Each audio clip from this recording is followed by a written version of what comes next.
I invite you to stand as you are comfortable for our gospel acclamation and gospel readings.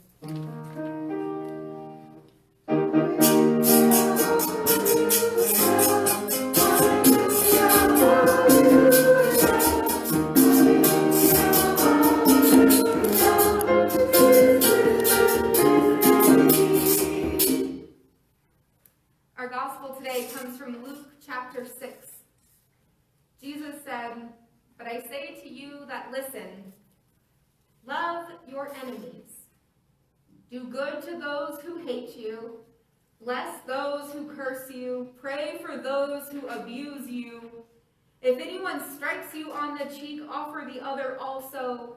And from anyone who takes away your coat, do not withhold even your shirt.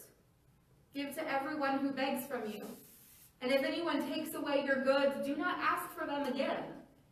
Do to others as you would have them do to you. If you love those who love you, what credit is that to you? For even sinners love those who love them. If you do good to those who do good to you, then what credit is that to you? For even sinners do the same. If you lend to those from whom you hope to receive, what credit is that to you? Even sinners lend to sinners, to receive as much as to gain. But love your enemies, do good and lend, expecting nothing in return. Your reward will be great, and you will be children of the Most High, for God is kind to the ungrateful and the wicked. Be merciful just as your Father is merciful. Do not judge, and you will not be judged. Do not condemn, and you will not be condemned. Forgive, and you will be forgiven. Give, and it will be given to you. A good measure, pressed down, shaken, running over, will be put into your lap. For the measure you give will be the measure you get back." The word of the Lord. Praise to you, O Christ. You may be seated.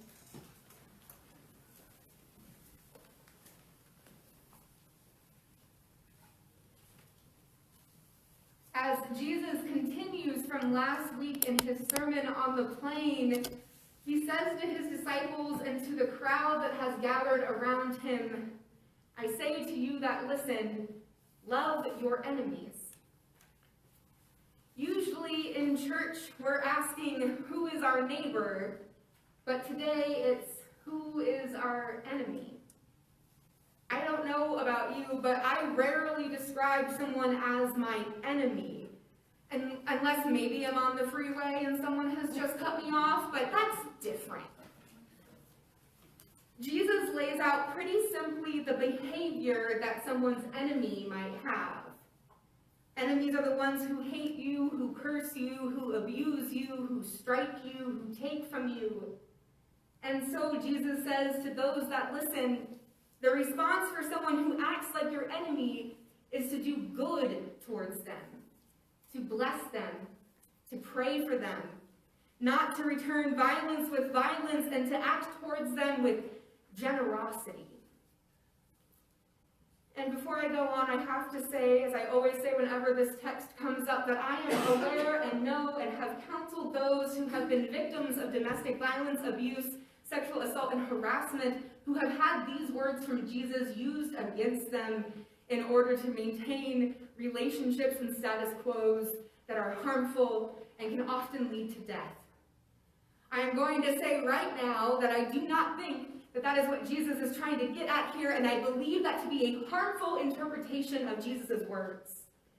If you are experiencing abuse or violence, Jesus doesn't say to be silent. Jesus doesn't say to be silent. He simply says to pray for them and not to retaliate with violence. So if you are experiencing abuse or violence in your life today, know that our church is, and I am, a safe place and person for you to go to, that you are worthy of that love and care. And that being said, in the face of someone who acts like an enemy, when someone hates you, curses you, abuses you, strikes you, or steals from you, responding with kindness, with love, with generosity and blessing often feels impossible, right? I know our Bible study group, when we read through this text, many of us had those moments of, ugh, but Jesus, that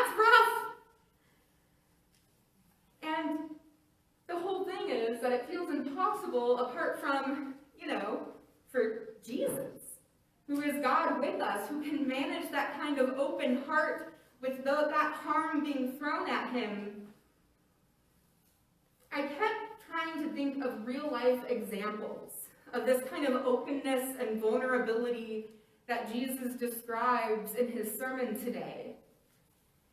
And in all the examples I could think of, I think probably the most church-safe one would be back when Hadley was in daycare. My daughter Hadley, who's going to be 5 next month, if you can believe that.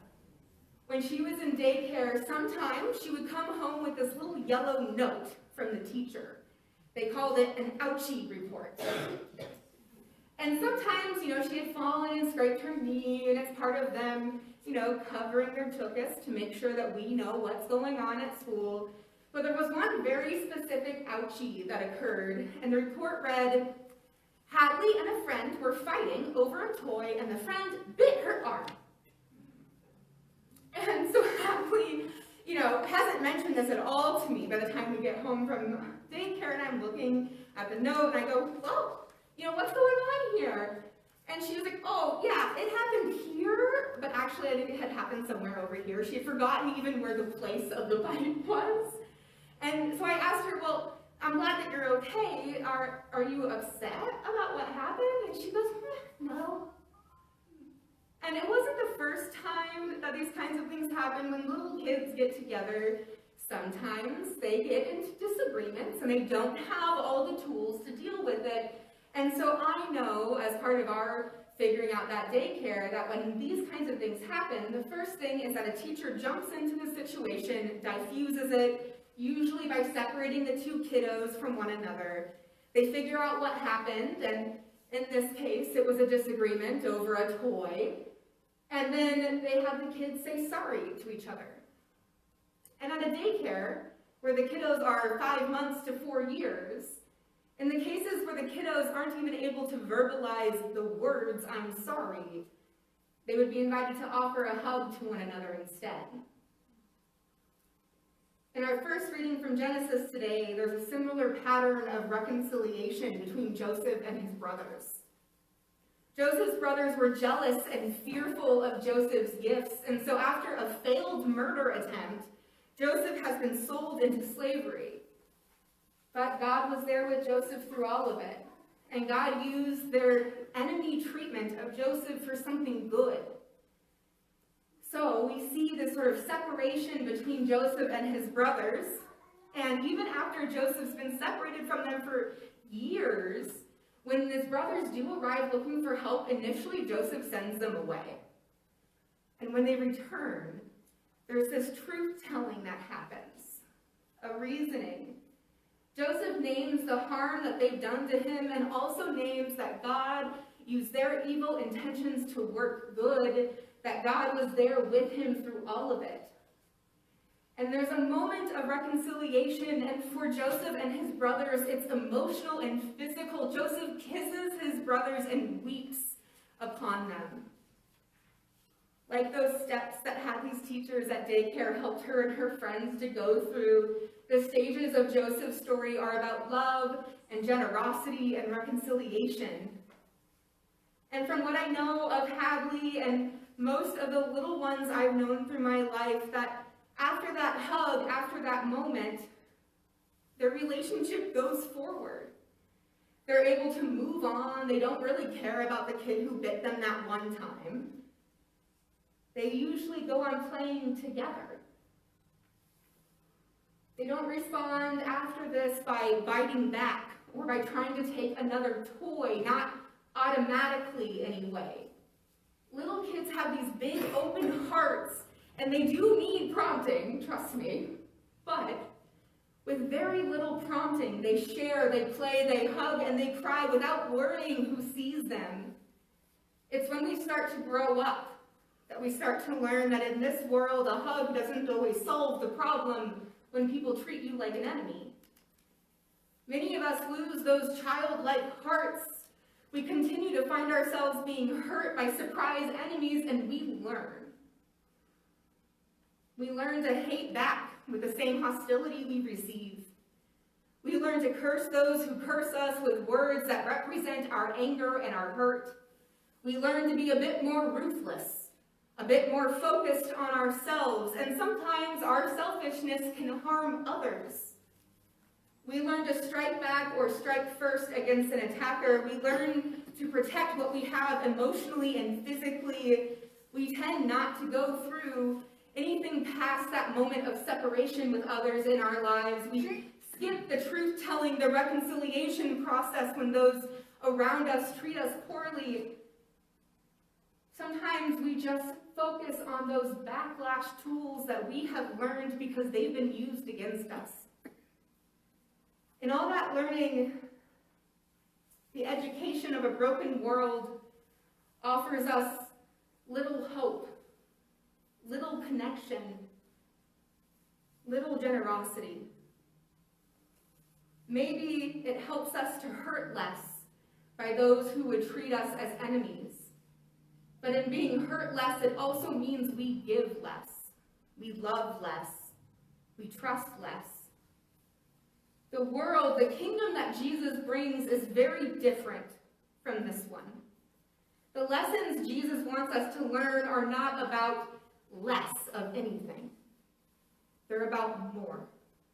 Jesus wants to give us more. More love, more trust, more hope. Jesus invites us into a kingdom of generosity, of blessing, of faith. Jesus invites us to shed the parts of ourselves that are prone to hostility and anger, the parts of ourselves that are suspicious and selfish. Jesus wants us to be children of the Most High. Children of love and blessing, children of forgiveness and generosity, children of trust and faith in the one who calls to us. And that sounds all well and good. And maybe even as we hear Jesus say, love your enemy, when we think about it in the abstract, we might even say, oh, that's easy. You can love someone and not like them, right? But truthfully, when we experience harm and want to protect ourselves from more harm, loving our enemy in the way Jesus describes is terrifying. For those who are hated because of who they are based on their gender, sexuality, race, faith, even economic status, what good does it do to do good for someone who hates you? How do you bless someone who curses you and defames you? If you have escaped abuse, how can you convince yourself that your abuser is somehow worthy of your thoughts, let alone your prayers?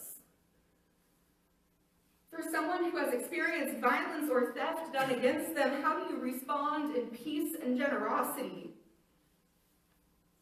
There's a reason we tend to leave the loving of our neighbors in the abstract.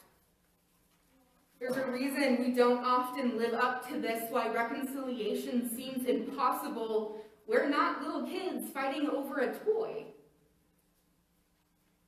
The truth of this broken world is that many of us have had to learn how to survive in spite of those who treat us poorly. And so we fight back, we judge, we condemn, we struggle with forgiveness. And if anyone knows how it feels to be hated, to be cursed, to be abused, to be stricken, to lose everything in this world, it's Jesus. In his arrest, in his trial, in his death on the cross, Jesus experiences everything that he lists here in a matter of days. And Jesus learns like many of us do. But Jesus' lesson is different than the lessons we've learned. Even on the cross, later in Luke, Jesus says, Father, forgive them. Even when we would expect Jesus to wash his hands of the world, of those ungrateful and wicked people who treat him like an enemy, Jesus' heart is still wide open.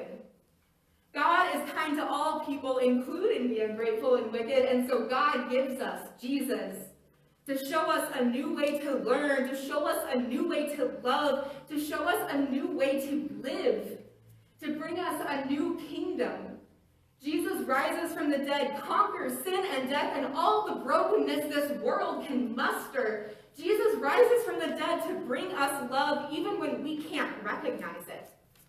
To bring us good even when we struggle to open our hearts. Jesus does all of this to bring us blessing and faith and peace in a world that only gives us curses and abuse and violence, so that we can learn something new.